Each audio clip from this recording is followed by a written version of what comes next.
1/3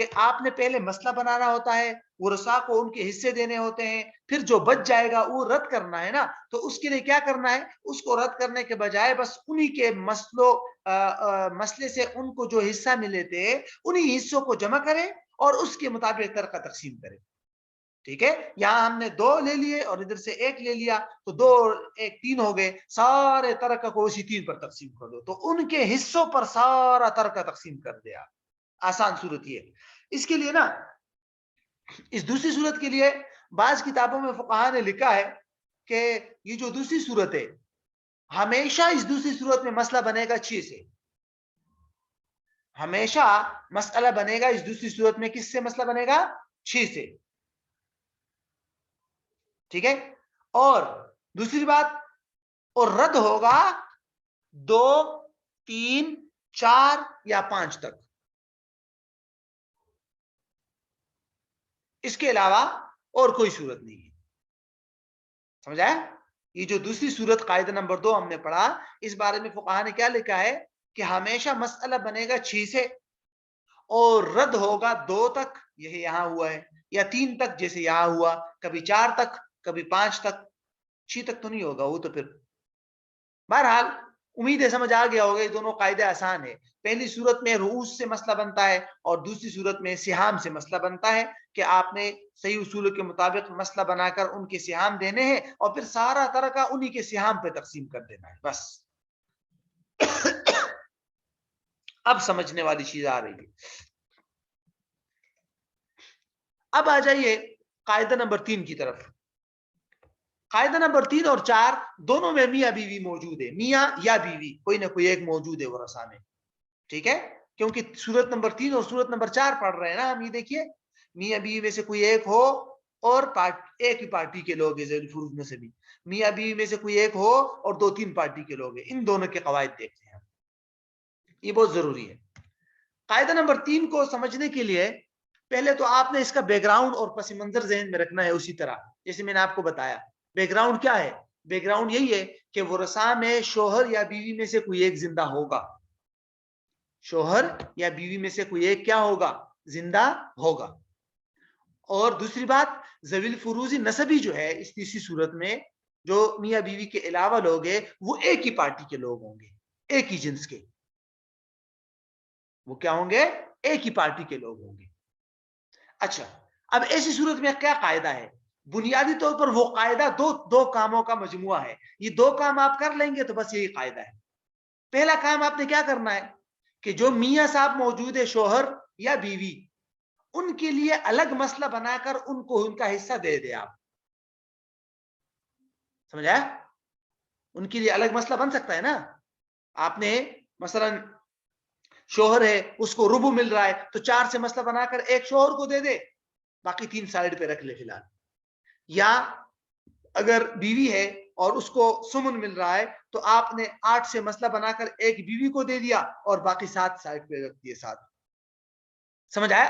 تو پہلا کام کیا کرنا پڑے گا آپ نے کہ جو شوہر یا بیوی زندہ ہے ان کے مسئلے کے مخرج سے آپ نے مسئلہ بنا دینا ہے الگ مسئلہ, اور ان کو ان کا حصہ دے دینا ہے. اس کو سائڈ پہ کر دیا آپ نے. پھر اس کے بعد دوسرا کام کیا کرنا ہے؟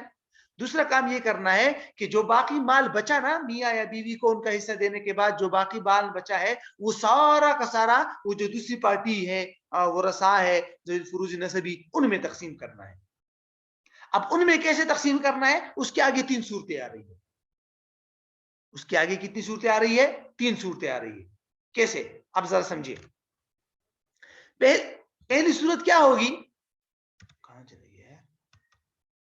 ہاں, پہلی صورت یہ ہوگی کہ جب آپ نے شوہر یا بیوی کے لیے الگ مسئلہ بنا کر اس کا حصہ الگ کر کے دے دیا تو باقی جو مال تھا وہ سارا دیگر ورثاء پر ٹھیک ٹھیک تقسیم ہو گیا. تو بس ٹھیک ہے, ان کو دے دو. یہ دیکھیے آپ کے سامنے مسئلہ ہے. ایک یہ اس صورت کی مثال ہے. ٹھیک ہے, ایک منٹ میں آپ کو دوبارہ سمجھاتا ہوں. اچھا, 2 کام کرنے تھے. ٹھیک ہے, پہلا کام کیا کرنا تھا کہ شوہر یا بیوی ہے ان کے لیے الگ مسئلہ بنا دینا ہے, ان کو سائڈ پہ کرنا ہے. اور دوسرا جو مال بچ گیا وہ دیگر ورثاء کو دینا ہے. اب دیگر ورثاء کا مطلب یہ ہے کہ جو ذوی الفروج نسبی ہے نا ایک ہی پارٹی اس کو دینا ہے. اگر ان پر مال تقسیم ہو گیا ٹھیک ٹھیک تو ٹھیک ہے, اگر ٹھیک تقسیم نہیں ہو رہا کچھ گڑبڑ ہو رہی ہے تو اس کے لیے پھر آگے توافق تداخل کے جو نسبتیں ہم نے پڑھی تھی اس کو مد نظر رکھنا پڑتا ہے. اب ذرا دیکھیے اس کو. پہلی صورت یہ بنے گی کہ میاں بیوی کے لیے الگ مسئلہ بنا کر جب ان کو ہم نے ان کا مسئلہ حصہ دے دیا ٹھیک ہے تو باقی مال دیگر ورثاء پر جو ایک پارٹی کے لوگ ہیں ذوی الفروج نسبی ان پر ٹھیک ٹھیک تقسیم ہو گیا. وہ صورت یہ ہے. ذرا مثال دیکھیے آپ. زینب کا انتقال ہوا, اس کے ورثاء میں ایک ہے شوہر اور 3 بیٹیاں ہیں. ایک ہے شوہر اور 3 ہیں بیٹیاں. ٹھیک ہے نا. پہلے تو آپ نے عام اصولوں کے مطابق مسئلہ بنانا ہے. عام اصولوں کے مطابق ٹھیک ہے. عام اصولوں کے مطابق جب ہم مسئلہ بنائیں گے تو کیسے بنائیں گے کہ شوہر اولاد موجود ہو تو شوہر کو ملتا ہے ربو. ٹھیک ہے جی ربو. اور بیٹیاں 3 ہیں تو ان کو ملتا ہے ثلثان. ٹھیک ہے جی ان کو ملے گا ثلثان. صحیح ہے, اتنا سمجھ آ گیا. اب ربو جب ثلثان کے ساتھ آ جائے تو مسئلہ کس سے بنتا ہے 12 سے. ہم نے مسئلہ 12 سے بنا دیا. 12 کا ربو کیا ہے 3 شوہر کو دے دیا اور 12 کا ثلثان کیا ہے 2/3 8 ان کو دے دیا. 8 اور 3 کتنے ہو گئے 11. ایک بچ گیا. اب وہ جو ایک بچ گیا اسی سے ہمیں پتہ چل گیا کہ او یہ مسئلہ تو ردیہ ہے. اب ہم نے یہ قاعدہ اپلائی کرنا ہے. تو قاعدہ کے اپلائی کرنے کے لیے آپ نے کیا کرنا ہوگا. قاعدہ اپلائی کرنے کے لیے آپ نے کیا کرنا ہوگا. میں نے آپ کو بتایا تھا کہ پہلے آپ نے شوہر صاحب کے لیے یہاں الگ مسئلہ بنانا ہے. شوہر صاحب کے لیے جب ہم نے یہاں الگ مسئلہ بنایا تو ربو کم از کم کس سے نکل سکتا ہے 4 سے ہے نا. تو 4 سے مسئلہ بنا کر ایک ہم نے شوہر کو دے دیا باقی بچے 3. تو یہ بیٹے بھی 3 ہیں تو ہر ایک وہ باقی ان تینوں بیٹیوں کو دے دیا. ختم. دیکھا آپ نے 4 سے مسئلہ بن جائے گا. یہ دیکھیے 4 سے مسئلہ بنایا ایک شوہر کو دے دیا شوہر کے لیے الگ مسئلہ بنا کر. اب 3 بچ گئے 3 باقی تینوں بیٹیوں کو آسانی سے تقسیم ہو جائے گا. وہ ان کو دے دو تو بس ختم. خود بخود رد ہو جائے گا. سمجھ آ گیا. تو یہ ہے قاعدہ اپلائی کرنے کا طریقہ کہ پہلے میاں یا شوہر یا بیوی جو بھی زندہ ہے اس کے لیے الگ مسئلہ بنا کر ان کو ان کے حصہ دے دو. جیسے شوہر کے لیے ہم نے 4 سے مسئلہ بنا کر ایک دے دیا اس کو سائڈ پہ کر لیا. باقی بچے 3 وہ 3 ان تینوں پر برابر برابر تقسیم ہو گیا. اگر وہ باقی ان تینوں پر برابر برابر تقسیم نہیں ہو رہا تو اب دوسری صورت آ رہی. ٹھیک ہے. دوسری صورت یہ ہے کہ باقی مطلب شوہر یا جس کو بھی جو حصہ دینا تھا وہ دے دیا اور اس سے جو مال بچا وہ دیگر ورثاء پر برابر برابر تقسیم نہیں ہو رہا. تو ایسی صورت میں پھر دیکھا جاتا ہے ایسی صورت میں اگر دیکھا جائے گا کہ جو مال بچا ہے وہ اور جو ورثاء ہے وہ ان کے عدد رؤوس میں کیا نسبت ہے. اگر توافق یا تداخل کی نسبت ہو ٹھیک ہے تو ورثاء کے عدد رؤوس کا وفق نکال کر اس کو مسئلہ ردیہ کے ساتھ ضرب دے کر حاصل ضرب سب میں تقسیم کر دے تو بس مسئلہ حل ہو جائے گا.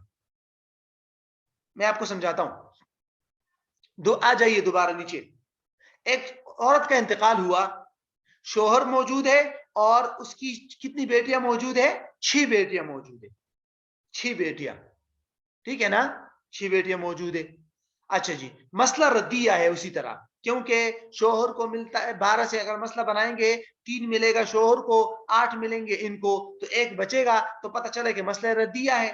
تو ہم نے سب سے پہلے وہی 2 کام کرنے ہیں. پہلا کام کیا کرنا ہے شوہر کے لیے الگ مسئلہ بنا دیا 4 سے. تو جب یہ دیکھیے 4 سے مسئلہ بنا کر ایک ہم نے شوہر صاحب کو دے دیا نا ایک باقی بچے 3. یہ دیکھیے 3. اب یہ 3 ان 6 بیٹیوں پر برابر تقسیم نہیں ہو رہا. یہ سارا 3 ان 6 بیٹیوں کو دینا چاہیے تھا لیکن 3 تو 6 میں تقسیم نہیں ہو رہا. اب ہم نے کیا کرنا ہے دیکھنا ہے کہ یہ جو مال بچا ہے 3 اور یہ جو بیٹیاں ہیں بیٹیوں کی تعداد ہے ان میں آپس میں کیا نسبت ہے. تو 3 اور 6 میں آپس میں کیا نسبت ہے آپ مجھے بتائیں گے. تداخل ہے. تداخل ہے کہ نہیں. کیوں 3 جو ہے وہ 2 بار آ کر 6 تک پہنچ جاتا ہے تو یہ تداخل ہو گیا. ٹھیک ہے تو یہ کیا ہو جائے گا تداخل ہو جائے گا نا کہ 3 جو ہے وہ 3 2 بار آ کر 6 تک پہنچتا ہے تداخل ہے. تو اب ہم یہی صورت اس میں بھی ہوگا جب توافق ہوگا، یعنی اس حصوں میں اور اس بیٹیوں کے رؤوس میں اگر توافق ہوگا تو بھی یہی اصول چلے گا. کیا اصول چلے گا؟ کہ بیٹیوں کا وفق نکالیں گے ہم. بیٹیوں کا وفق کیا ہے یہاں؟ 2. کیوں 2 ہے؟ کیونکہ 3 جو ہے وہ 2 بار آ کر 6 تک پہنچ رہا ہے، تو 6 کا وفق کیا ہو جائے گا؟ 2 ہو جائے گا نا، 2 ہو جائے گا. اچھا جی، اب آپ نے اسی وفق کو اٹھانا ہے. وہ وفق جب آپ نے اٹھا لیا، 2 پکڑ لیا ہم نے، تو اس کو اٹھا کر وہ جو شوہر کے لیے آپ نے جو مسئلہ بنایا تھا 4 سے، اس کے ساتھ ضرب دے دے تو بس حاصل جو نکلے گا اسی سے سب کو حصہ مل جائے گا. مثلا ادھر بیٹیوں کے وفق کو ہم نے اٹھایا 2 کو، 4 کے ساتھ جب ضرب دے دیا تو 8 جواب آیا نا. اب اصل مسئلہ ہو گیا 8. تو 8 کا ربع کیا بنتا ہے ذرا آپ مجھے بتائیں گے؟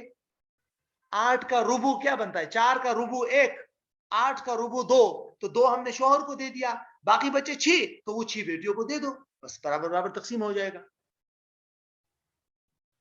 خلاصہ سمجھ آیا دوسری صورت کا؟ وہی 2 کام کرنے ہیں آپ نے. دوبارہ بتاتا ہوں میں، پہلے شوہر کے لیے الگ مسئلہ بنانا ہے، 4 سے مسئلہ بنا دیا، 1 شوہر کو دے دیا، باقی بچے 3. اب اس 3 میں اور باقی ورثاء کے رؤوس میں نسبت دیکھنی ہے. تو جب ہم اس باقی ماندہ مال میں اور بیٹیوں کے رؤوس میں دیکھا، اگر توافق یا تداخل کی نسبت ہو تو اس رؤوس کا وفق نکالیں گے. وفق کس کو کہتے ہیں؟ میں نے آپ کو پہلے بھی بتایا تھا، ٹھیک ہے، کہ وہ جو عدد جتنی بار اس تک پہنچ رہا ہے وہ، تو 3 2 بار آ کر 6 تک پہنچ رہا ہے تو 2 لے لیا ہم نے. اس وفق کو اٹھا کر یہاں اس مسئلے کے ساتھ ضرب دیں گے جس کے ساتھ آپ نے شوہر کے لیے مسئلہ بنایا تھا. وہ پرانے مسئلے میں نہیں، 12 میں نہیں، 4 میں. ٹھیک ہے، تو 4 میں جب آپ نے 2 کے ساتھ ضرب دے دیا تو 8 جواب آیا. اس 8 سے آپ سب کو حصہ دے دے، تو 8 کا ربع شوہر کو دے دیا 2، باقی بچے 6 وہ بیٹیوں کو دے دیا. سمجھ آیا؟ یہ دوسری صورت ہے. تیسری صورت بھی بالکل اسی طرح ہے. اس میں فرق یہ ہے کہ باقی ماندہ مال اور بیٹیوں کے رؤوس میں نسبت ذرا تباین کی ہوگی. ٹھیک ہے، اگر شوہر کو ان کا حصہ دے دیا یا بیوی کو، باقی جو مال بچا ہوا تھا اس میں اور جو ورثاء تھے ان کے رؤوس میں نسبت ہے تباین کی. 3 اور 5 میں کیا نسبت ہے؟ تباین ہے نا، کوئی توافق یا تداخل نہیں ہے. 3 اور 5 میں تباین ہے. تو ایسی صورت میں بیٹیوں کے رؤوس کے وفق کو نہیں لیں گے آپ، مکمل رؤوس کو پکڑیں گے آپ. تو مکمل رؤوس کو پکڑ کر آپ نے اسی مسئلے میں ضرب دینا ہے اور جو حاصل ہوگا وہ آپ نے تقسیم کرنا ہے. مثال دیکھیے، یہاں ایک آدمی کا انتقال، آدمی نہیں شوہر، یہاں زینب ہونا چاہیے، عورت کا انتقال ہوا، شوہر زندہ ہے، 5 بیٹیاں. شوہر کو ملے گا ربع، بیٹیوں کو ملے گا ثلثان. 12 سے اگر مسئلہ بنائیں گے تو 3 اور 8 تو 11 بنیں گے، 1 بچے گا. تو ہم نے اب شروع سے قاعدہ اپلائی کرنا ہے. قاعدہ کیا اپلائی کرنا ہے؟ سب سے پہلے شوہر کے لیے الگ مسئلہ بنا دیا 4 سے. تو جب 4 سے الگ مسئلہ بنایا تو شوہر کو 4 میں سے 1 دے دیا، باقی بچے 3. اب وہ 3 ہم نے ان 5 بیٹیوں کو دینا ہے، لیکن 3 تو 5 بیٹیوں پر برابر تقسیم نہیں ہو رہا. 3 میں اور 5 میں تباین ہے، بالکل کانفیکشن ہے، ضد ہے. ٹھیک ہے، تو اب ہم نے مکمل بیٹیوں کے رؤوس کو پکڑنا ہے. وہ کیا ہے؟ 5. اس 5 کو لے کر یہاں اس 4 کے ساتھ ضرب دینا ہے. وہ جو شوہر کے لیے ہم نے مسئلہ بنایا تھا اس کے ساتھ ضرب دینا ہے. 5 کو جب 4 سے ضرب دیا تو جواب آیا 20. اب یہی 20 تقسیم کر دو آپ. کیسے؟ اس کو تقسیم کرنے کا ایک طریقہ، آسان طریقہ تو یہی ہے کہ شوہر کو ملتا تھا ربع، تو 20 کا ربع ہے 5، تو وہ شوہر کو دے دو. اب باقی جو بچے 15 تو 15 باقی بیٹیوں کو دے دو. 5 بیٹیوں کو 5 3 15 3 3 کر کے. آسان طریقہ ہے نا یہ. بعض علماء اور بھی طریقے نکالتے ہیں لیکن وہ الگ ہے. بہرحال یہی طریقہ آسان ہے کہ اس کل رؤوس کو اٹھا کر یہاں اس کے ساتھ ضرب دے دے تو جو جواب آئے گا. اب کل مسئلہ یہ ہوگا، یعنی کہ 20 سے اب مسئلہ بنے گا، 20 میں سے 5 شوہر کو ملے گا ربع، اور جو باقی بچے ہیں وہ بیٹی کو دے دیں گے. آپ برابر برابر تقسیم ہو جائے گا. یہ ہے قاعدہ نمبر 3 کا خلاصہ. میں دوبارہ آتا ہوں یہاں شروع سے کی طرف. قاعدہ نمبر 3 کا تعلق کس کے ساتھ تھا؟ کہ میاں بیوی میں سے کوئی ایک زندہ ہو اور ان کے علاوہ جو دیگر لوگ ہیں وہ ایک جنس کے لوگ ہیں، ایک ہی پارٹی کے لوگ ہیں. ٹھیک ہے، تو 2 کام کرنے پڑیں گے. میاں یا بیوی جو بھی زندہ ہے اس کے لیے الگ سے مخرج بنا کر ان کا حصہ دے دے آپ. اب جو مال بچا ہے وہ باقی ورثاء کو دینا ہے. اگر وہ بچا ہوا مال باقی ورثاء کو برابر برابر مل گیا تو ٹھیک ہے پہلی صورت. اگر برابر برابر نہیں ملا گڑبڑ ہو رہی ہے تو پھر توافق یا تداخل کی نسبت ہو تو ہم نے کیا کرنا ہے وہ جو دیگر ورثاء ہے ان کے رؤوس کا وفق اٹھا کر اس میاں بیوی والے مخرج کے ساتھ ضرب دینا ہے تو بس مسئلہ بن جائے گا. ٹھیک ہے. اور اگر تباین کی نسبت ہے تو پھر آپ نے کل رؤوس کو پکڑنا ہے باقی ورثاء کے اور اس کو میاں بیوی والے مخرج کے ساتھ ضرب دینا ہے تو بس مسئلہ بن جائے گا. مثالیں میں نے آپ کو دکھا دی پہلی صورت کی بھی دوسری صورت کی بھی اور تیسری صورت کی بھی. ٹھیک ہے. قاعدہ نمبر 4 سے پہلے آپ کا اگر ذہن میں وہ کچھ یہ والا سمجھ نہیں آیا دوسری صورت تو آپ مجھ سے پوچھیے میں آپ کی آڈیوز آن کرتا ہوں.